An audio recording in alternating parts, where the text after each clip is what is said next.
Hello students, आज हम लोग क्लास 9 के पॉलिनोमियल्स के बारे में पढ़ेंगे, जिसमें हम लोग ये जानेंगे कि क्या होता है पॉलिनोमियल उसके उदाहरण के साथ। उसके बाद ये जानेंगे कि पॉलिनोमियल का टर्म और कोफिशिएंट कैसे लिखते हैं। साथ ही साथ हम ये जानेंगे कि पॉलिनोमियल के डिग्री और जीरो पॉलिनोमियल्स किसे कहते हैं।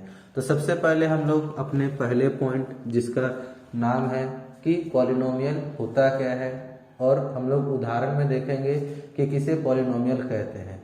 तो पॉलिनोमियल होता क्या है? पॉलिनोमियल एक ऐसा एक्सप्रेशन है जिसमें हम लोग एक कांस्टेंट और एक वेरिएबल को एक साथ इनटू के फॉर्म में लिखते हैं। अगर हम लोग सीधी भाषा में बात करें तो जब एक ऐसा टर्म जिसमें कांस्टेंट और वेरिएबल एक साथ आता है वो हमारा पॉलिनोमियल कहलाता है। उदाहरण के तौर पर अगर हम लोग बात करें तो एग्जाम्पल ऑफ पॉलिनोमियल का अगर हम लोग बात करेंगे तो हमारे पास क्या है, जैसे 2x² प्लस 5x, ये हमारा एक पॉलिनोमियल है। उसी तरीके से अगर हम लोग बात करें तो 4x² प्लस 3x प्लस 1, ये हमारा एक पॉलिनोमियल है। तो जब भी हम किसी कांस्टेंट और वेरिएबल को एक साथ मिक्स करके लिखते हैं तो ये हमारा पॉलिनोमियल कहलाता है। उसी तरीके से हम लोग अलग अलग पॉलिनोमियल्स के एग्जांपल्स को देख सकते हैं, जिससे हम ये जान सकें कि हमारा दिया हुआ एक्सप्रेशन पॉलिनोमियल है या नहीं। यहाँ पर कुछ कंडीशंस भी हैं जिनसे हम लोग पता कर सकते हैं कि गिवन एक्सप्रेशन, जो भी हमारा एक्सप्रेशन दिया हुआ है, वो हमारा पॉलिनोमियल है या नहीं। इसके बारे में हम कल बात करेंगे। आज हम आगे बात करते हुए दूसरे पॉइंट जिसके बारे में हम बोलना चाहते हैं वो है हमारा टर्म एंड कोफिशिएंट। तो आप जानते हैं, आपने पहले ही अलजेब्रिक एक्सप्रेशंस पढ़ा होगा। अलजेब्रिक एक्सप्रेशंस में हमें टर्म के बारे में बताया जाता है। मीन्स किसी भी एक्सप्रेशन में जितने भी कांस्टेंट वेरिएबल्स का जो वैल्यूज होता है उनको ईच एंड एवरी टर्म को हम लोग टर्म कहते हैं। जैसे कि अगर एग्जांपल में देखा जाए 2x² प्लस 5x, ये जो 2x² है, ये 5x है, इनको हम टर्म्स कहते हैं। मतलब जितने भी अलजेब्रिक एक्सप्रेशन में, चाहे पॉलिनोमियल एक्सप्रेशन में, जितने भी टर्म, जितने भी अल्फाबेट और कांस्टेंट वैल्यूज का इस्तेमाल होता है वो हमारा टर्म्स कहलाता है।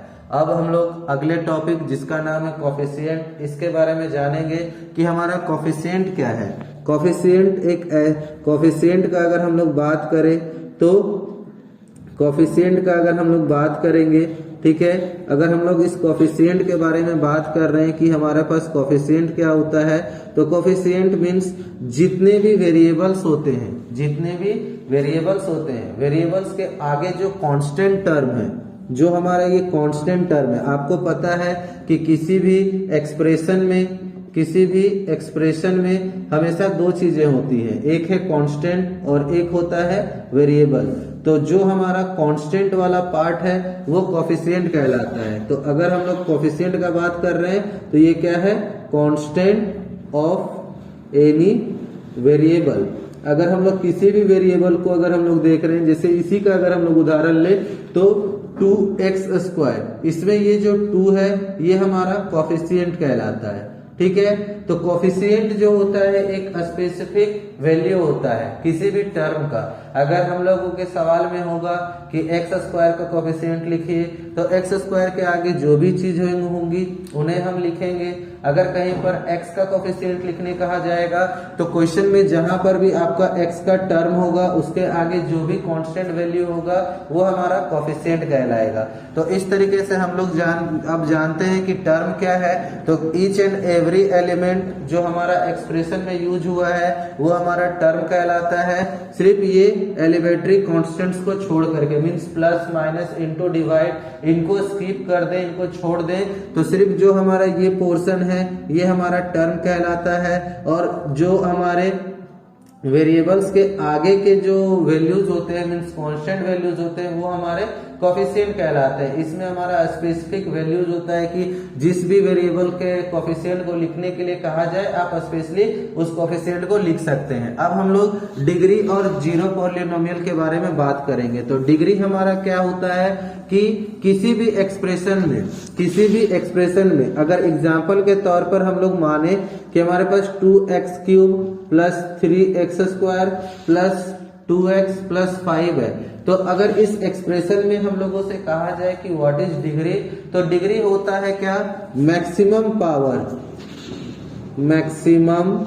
Power of expression is called degree. अगर हम लोगों से कहा जाए कि डिग्री क्या है, तो जो भी एक्सप्रेशंस दिए हुए होंगे उसमें जो मैक्सिमम पावर होगा वो हमारा डिग्री कहलाएगा। तो इस एक्सप्रेशन के लिए अगर हम लोग डिग्री लिखना चाहते हैं तो वो डिग्री हमारा कितना होगा, 3 होगा। उसी तरीके से जो भी एक्सप्रेशंस आपको दिए हुए होंगे उन एक्सप्रेशंस में जो मैक्सिमम पावर होगा वो हमारा डिग्री कहलाएगा। और लास्ट हमारा आता है एक कांस्टेंट पॉलिनोमियल। कांस्टेंट पॉलिनोमियल में क्या होता है कि हमारा कोई भी ये एक्सप्रेशन नहीं होगा, मींस कोई भी कांस्टेंट ये नहीं होगा वेरिएबल, सिर्फ और सिर्फ नंबर होगा। कांस्टेंट पॉलिनोमियल में हमारे पास क्या है, कांस्टेंट पॉलिनोमियल में ओनली नंबर्स। जब हमारे पास सिर्फ और सिर्फ नंबर्स होगा लाइक 5 -2 -5, ठीक है, ये हमारा कांस्टेंट पॉलिनोमियल कहलाता है। तो इसी से रिलेटेड है हमारा जीरो पॉलिनोमियल कि जीरो पॉलिनोमियल्स क्या है, तो जीरो पॉलिनोमियल्स एक ऐसा एक्सप्रेशन है जिसमें हमारा जो पॉलिनोमियल वैल्यू है वो हमेशा जीरो होगा। मींस जीरो पॉलिनोमियल का अगर हम लोग बात कर रहे हैं तो जीरो पॉलिनोमियल्स में वैल्यू जो है वो हमेशा जीरो के इक्वल होगा। हमारा जो वैल्यू होगा पॉलिनोमियल इक्वेशन का वो हमेशा जीरो होता है, तो ये हमारा जीरो पॉलिनोमियल कहलाता है। तो इस तरीके से हम लोग अब जानते हैं कि टर्म क्या है, कोफिशिएंट क्या है, जीरो पॉलिनोमियल क्या है, हम लोग किस तरीके से डिग्री लिखते हैं, और साथ ही साथ हम लोग ये भी जानते हैं कि पॉलिनोमियल कहते किसको है। तो आज के लिए इतना ही। हमारे चैनल पर अगर आप पहली बार आए हैं तो लाइक और सब्सक्राइब जरूर करें और अपने प्यारे दोस्तों में जरूर शेयर करें। धन्यवाद।